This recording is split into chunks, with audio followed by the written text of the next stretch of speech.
Imagine this.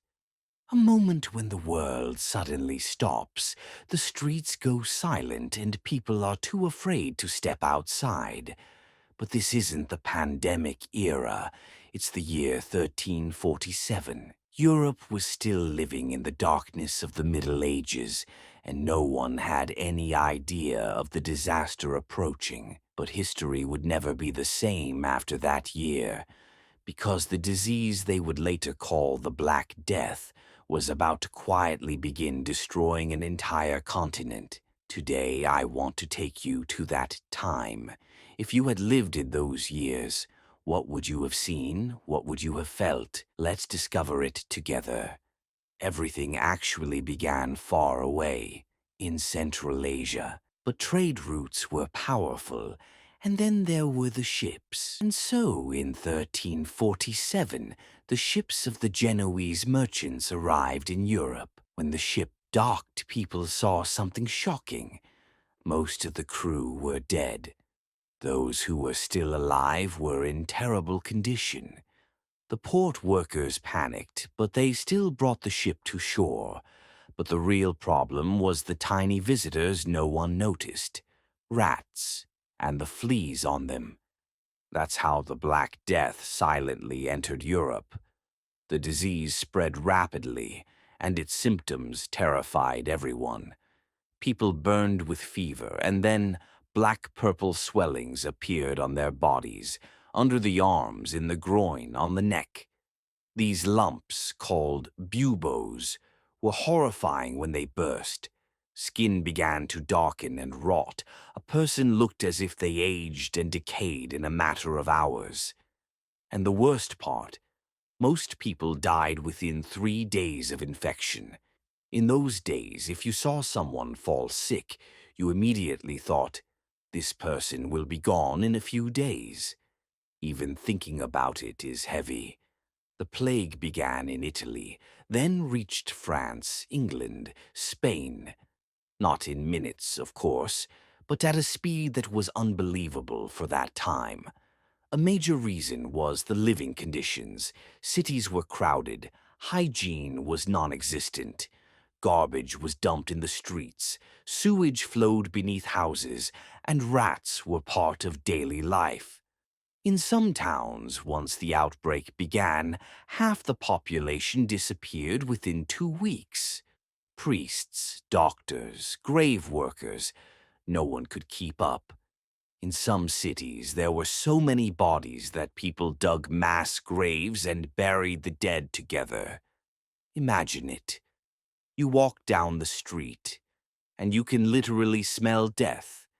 No one opens their door, no one approaches anyone else. The world truly felt like it had stopped.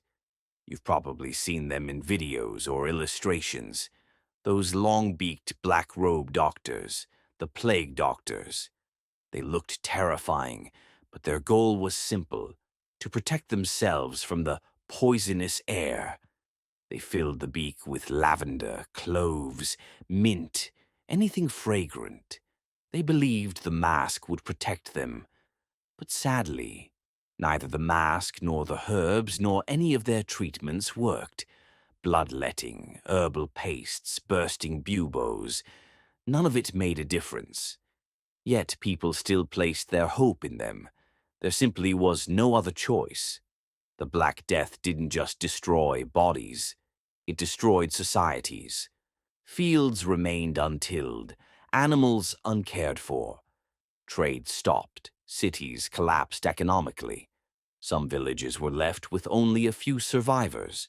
Families couldn't embrace, funerals went unheld, people feared one another.